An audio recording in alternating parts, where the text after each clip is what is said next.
गोरखपुर के बांसगांव थाना क्षेत्र से एक गंभीर और संवेदनशील मामला सामने आया है, जिसने पुलिस की कार्यप्रणाली और निष्पक्ष जांच की प्रक्रिया पर बड़े सवाल खड़े कर दिए हैं। आरोप है कि एक कथित घटना के समय मौके पर मौजूद न होने के बावजूद दो युवकों को नामजद कर उनके खिलाफ आपराधिक मुकदमा दर्ज किया गया और बिना समुचित जांच के उन्हें जेल भेज दिया गया।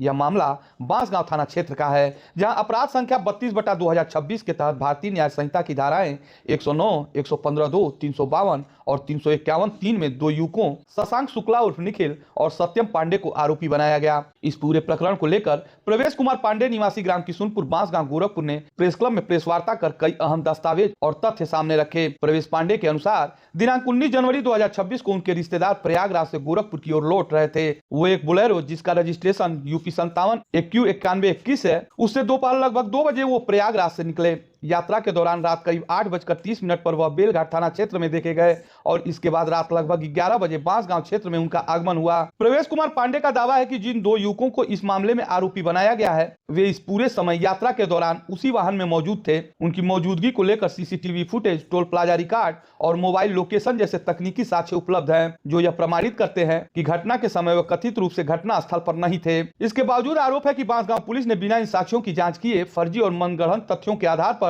दोनों युवकों को घटना में शामिल दिखा दिया और उनके खिलाफ मुकदमा दर्ज कर उन्हें गिरफ्तार कर लिया। पीड़ित पक्ष का कहना है कि एफआईआर में नामजद किए गए युवकों के खिलाफ कोई प्रत्यक्ष साक्ष्य नहीं है, न तो किसी स्वतंत्र गवाह ने उनकी मौजूदगी की पुष्टि की है और न ही कोई ऐसा तथ्य सामने आया जिससे यह साबित हो सके कि वे घटना के समय मौके पर थे। परिजनों का आरोप है कि मामले की निष्पक्ष विवेचना किए बिना उपलब्ध तकनीकी साक्ष्यों को नजरअंदाज कर युवकों को सीधे न्यायिक अभिरक्षा में भेज दिया गया।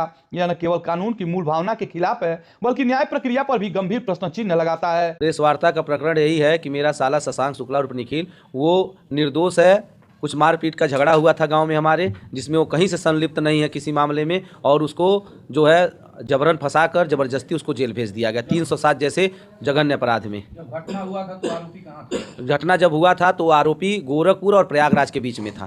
घटना किस जगह पे हुई? घटना हुई है बांसगांव थाना के अंतर्गत किशुनपुर पोपगही में। अच्छा, पुलिस इसमें क्या कर रही है? पुलिस इसमें बस ये जब वो घटना 19 तारीख को हुआ, घटना तो था नहीं, उसी रात को पहुंचा गांव, तो अगले दिन पुलिस आकर उसको उठा कर ले गई और जो है उसको वही सब का 3 दिन बैठा के कार्रवाई करके जेल भेज दी। मुकदमा कराने वाले लोग कौन है, क्या संबंध है उनसे? हमारा तो उनसे कोई, जो जिससे झगड़ा हुआ उससे भी बहुत कोई संबंध नहीं है, जो इसमें आरोपित है वो भी कोई संबंध, लेकिन हमारा ये साला जबरदस्ती और सत्यम पांडे इनका जो लड़का है इसको फंसा दिया गया बेबुनियाद, कोई मतलब नहीं है साक्ष्य। हो सकता है और वो इलाहाबाद से आ रहा था उस दिन और उसका कहीं दूर दूर से उन सबों से कोई संलिप्तता नहीं है। मुकदमे की शिकायत जो है आप कहाँ कहाँ की है? हम फर्जी मुकदमे की शिकायत पहले तो थाना अध्यक्ष महोदय से और क्या नाम है हल्का दरोगा जी से किए हैं। उसके बाद वो लोग नहीं सुने तो एसपी महोदय के यहाँ आए, जब बच्चा जेल चला गया तो एसपी महोदय कहें अभी तक कहाँ थे, तो हम कहें आपके थाना अध्यक्ष महोदय जो है 2 दिन से हमसे यही कह रहे थे कि जो है निर्दोष से बच्चा छूट जाएगा, निर्दोष से बच्चा छूट जाएगा, बाद में चालान करके उसको जेल भेज दिए। क्या चाहते हैं आप? हम ये चाहते हैं कि माननीय मुख्यमंत्री जी, एसपी महोदय और डीआईजी महोदय इसमें जो है संज्ञान में इस मामले को लें और निष्पक्षता से जांच कराएं। और बच्चा निर्दोष है और अभी बच्चे की उम्र 19-20 साल उम्र है, उसके दिमाग पे क्या प्रभाव पड़ेगा। और राम राज्य ये लोग कह रहे हैं, राम राज्य की दोषी जो है जेल में रहेगा, निर्दोषी को कुछ नहीं होगा, तो देख रहे हैं दोषी बाहर घूम रहा है और निर्दोषी जो है जेल चला गया। तो हमसे न्याय की गुहार चाहते हैं। अगर निर्दोषी है, देखिए बच्चा अगर कहीं से संलिप्त है उस घटना में तो उसके साथ कार्रवाई हो, लेकिन अगर संलिप्त नहीं है तो उसके साथ न्याय हो। यही माननीय मुख्यमंत्री जी से और एसपी महोदय से और डीआईजी महोदय से मेरा अनुरोध है। पीड़ित पक्ष ने प्रशासन और पुलिस के वरिष्ठ अधिकारियों से मांग की है कि पूरे मामले की निष्पक्ष जांच कराई जाए और सीसीटीवी फुटेज तथा मोबाइल लोकेशन के आधार पर सच्चाई सामने लाई जाए, ताकि निर्दोष युवकों को न्याय मिल सके और यदि किसी ने उन्हें जानबूझकर फंसाया है तो उनके खिलाफ भी कार्रवाई हो। इस मामले को लेकर जब पीड़ित पक्ष के लोग उच्च अधिकारियों से मुलाकात करने पहुंचे तो ड्यूटी बाहर होने के कारण उनकी मुलाकात नहीं हो सकी। हालांकि मौके पर मौजूद एसपी नॉर्थ ज्ञानेंद्र कुमार से उन्होंने अपनी बात रखी। एसपी नॉर्थ ने शिकायतकर्ता से जानकारी लेने के बाद मामले की जांच क्षेत्राधिकारी को सौंप दी है। वहीं जब इस पूरे प्रकरण को लेकर थाना प्रभारी जितेंद्र कुमार से बात की गई तो उनका कहना है कि अगर आरोपी निर्दोष है तो उन्हें अपना पक्ष रखने का पूरा अवसर मिलेगा।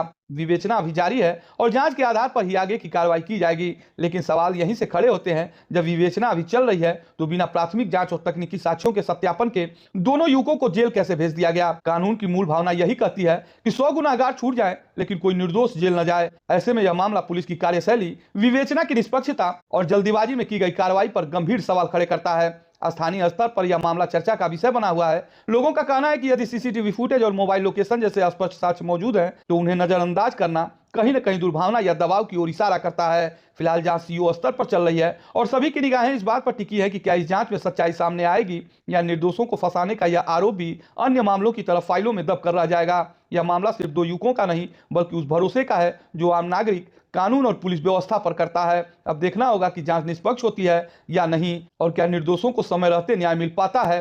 फिलहाल इस खबर पे आपकी क्या प्रतिक्रिया कमेंट में जरूर बताइएगा। बाकी अन्य खबरों के लिए बने रहे हमारे साथ और देखते रहे गोरखपुर फर्स्ट।